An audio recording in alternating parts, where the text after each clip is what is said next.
Australia और भारत का जब भी कभी मैच होता है तो पूरा स्टेडियम खचाखच भर जाता है। लोग एक तो भारत पाकिस्तान का मैच देखना पसंद करते हैं और दूसरा भारत ऑस्ट्रेलिया का।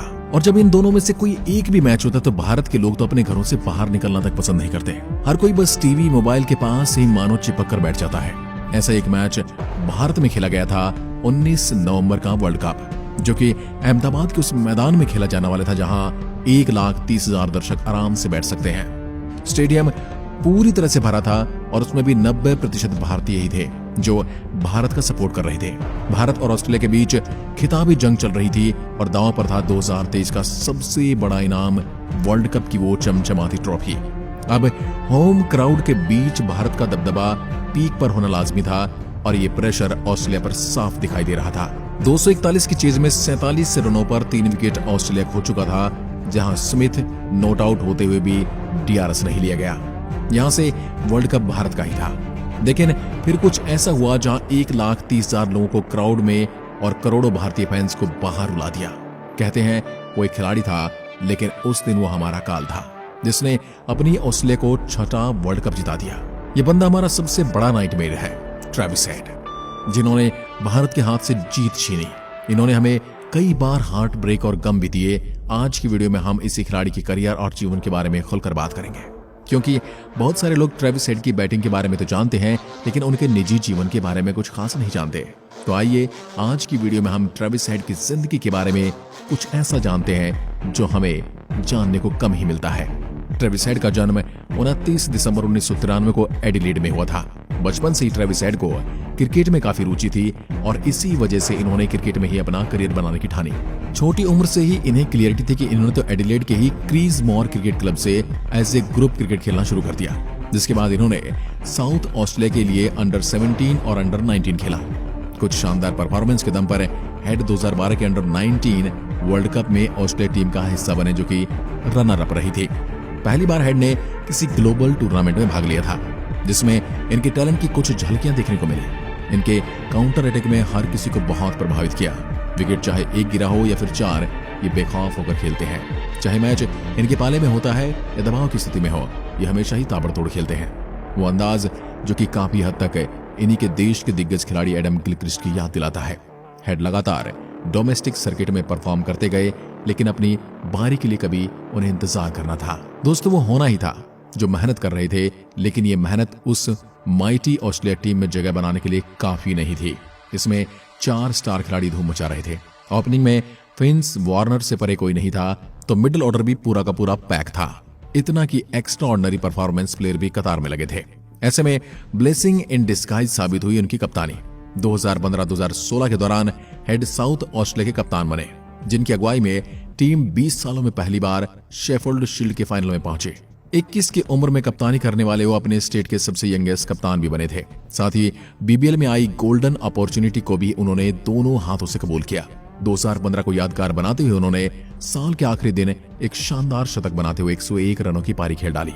इस पारी ने सिलेक्टर्स को मजबूर कर दिया इन्हें टीम में खिलाने के लिए। अपने लाजवाब प्रदर्शन के दम पर 2016 में भारत के खिलाफ घरेलू सीरीज में ट्रेविस हेड को टीम में शामिल किया गया। हालांकि डेब्यू पर ये कुछ नहीं कर पाए, लेकिन इसी साल श्रीलंका के खिलाफ महज 18 गेंदों में 45 रनों की इनकी ताबड़तोड़ पारी ने क्लियर कर दिया कि ये अनस्टॉपेबल है, जो कि पहली बॉल से ही बॉलर को कूटना शुरू कर देते हैं। इसी वर्ष इन्होंने अपने वनडे इंटरनेशनल करियर की भी शुरुआत की, जहां इन्होंने काफी फीकी शुरुआत की। इन्हें पहला अर्धशतक लगाने में 8 पारियां लग गई। अब इन्हें या तो किसी खिलाड़ी को रेस्ट देने पर या फिर इंजरी होने पर टीम में खिलाया जाता रहा, क्योंकि ये उस समय पहली प्रेफरेंस नहीं थे। इसलिए इनकी बल्लेबाजी अक्सर 6 या 7 नंबर पर आती, जहां या तो इनके पास ज्यादा समय नहीं होता या फिर ये बड़ा शॉट खेलने के चक्कर में आउट हो जाते।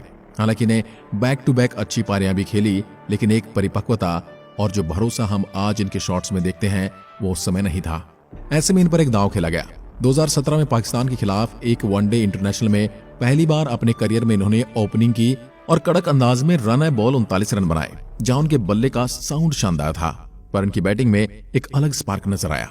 अगले 3 मैचों में इन्हें मिडिल ऑर्डर में खिलाया गया। बैटिंग वहां भी ठीक ठाक रही, लेकिन जैसे ही 5वें मैच में उन्हें ओपनिंग मिली, जनाब ने 128 रनों की पारी खेलकर अपनी फ्लेक्सिबिलिटी तो दिखाई ही, साथ ही ये भी साबित कर दिया कि उनका बेस्ट ओपनिंग में ही आएगा। इस सेंचुरी ने इनकी जगह टीम में पक्की कर दी और अब डेविड वार्नर पर 1 साल का बैन लगा तो उन्होंने बखूबी ओपनिंग की जिम्मेदारी अपने कंधों पर ले ली। लेकिन वार्नर और स्मिथ के आने के बाद इन्हें परफॉर्म करने के बावजूद टीम के बाहर कर दिया गया। 2019 के वर्ल्ड कप में भी इन्हें शामिल नहीं किया गया। इसका उनके टेस्ट में परफॉर्मेंस पर भी असर पड़ा। हालांकि दूसरी पारी में 50+ की इनिंग खेल रहे थे, लेकिन असल में उनका बल्ला एवरेज ही था। वनडे इंटरनेशनल टीम में भी वैसे भी ड्रॉप हो चुके थे और टेस्ट क्रिकेट में मामला डाउन चल रहा था और यहां भी इन्हें ड्रॉप कर दिया गया। लेकिन फिर 2021 की एसएस सीरीज में सब कुछ बदल कर रख दिया। यहां दुनिया को इनका एक अलग रूप दिखाई दिया। 1 साल बाद वापसी कर 152 रनों की पारी जो मात्र 148 गेंदों में आई। इस सीरीज में ट्रेविस हेड 2.0 ने कई बार एक ही सेशन में सारा मोमेंट बदल दिया। टॉप स्कोरर हेड रहे और साथ ही प्लेयर ऑफ द सीरीज भी बने। इस कमबैक ने उनकी व्हाइट बॉल क्रिकेट में भी वापसी करवाई।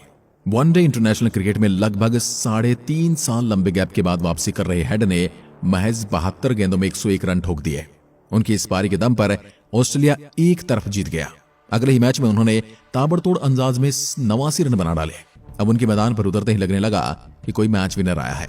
अब टीम में उनका खौफ दौड़ने लगा। लगातार कई आतिशी पारियां खेलकर हेड ऑस्ट्रेलियाई टीम का अभिनंदन बन गए, जो कि फिंच की रिटायरमेंट के बाद वनडे इंटरनेशनल क्रिकेट का परमानेंट ओपनर बन गए। फिर आया वो यादगार लम्हा जब ऑस्ट्रेलिया टेस्ट क्रिकेट का सरताज बना। वर्ल्ड टेस्ट चैंपियनशिप फाइनल 2023, जब भारत वार्नर, ख्वाजा, स्मिथ और लाबुशेन की तैयारी करके आया था। लेकिन ये जनाब आउट ऑफ सिलेबस आ गए, जिसने हमसे हमारे टेस्ट क्रिकेट की बादशाहत छीन ली। टेस्ट में 174 गेंदों में 163 रन की ताबड़तोड़ पारी खेल हेड ने पहली पारी में ऑस्ट्रेलिया को जिता दिया।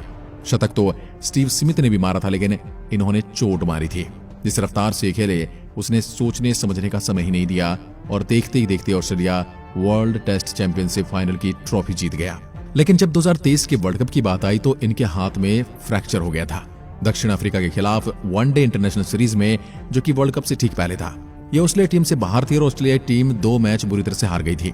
लेकिन हेड ने वापसी की और सभी चैलेंजेस को फेस करते हुए ये शख्स वापस लौट कर आया। आते ही न्यूजीलैंड के खिलाफ मात्र 67 गेंदों में 109 रनों की कमबैक इनिंग खेल डाली। यानी ये टूटे हाथ से ही वर्ल्ड कप जीतने की कसम खाकर आए थे। सेमीफाइनल में कोलकाता की मुश्किल पिच पर, जहां बाकी बल्लेबाज स्ट्रगल कर रहे थे, ये आराम से खेल रहे थे। हेड ने 2 विकेट लिए और फिर तेज तरार 62 रन बनाकर मेला लूट लिया और फिर मैन ऑफ द मैच बन गए। और फिर आया वर्ल्ड कप 2023 फाइनल। यहां कोई दूसरा प्लेयर होता तो 3 विकेट गिरने के बाद भी आउट हो जाता। लेकिन हेड ने आग उगल रही भारतीय टीम को बैकफुट पर धकेल दिया और एक बार फिर ऑस्ट्रेलिया को वर्ल्ड कप चैंपियन बना दिया। हेड की 137 रनों की मार हर भारतीय जिंदगी भर नहीं भूलने वाला है। आज की वीडियो में बस इतना। यदि आप किसी और खिलाड़ी के बारे में जानना चाहते हैं तो हमें कमेंट में लिखकर जरूर बताएं। एक बार फिर मिलते हैं, तब तक के लिए नमस्कार, धन्यवाद।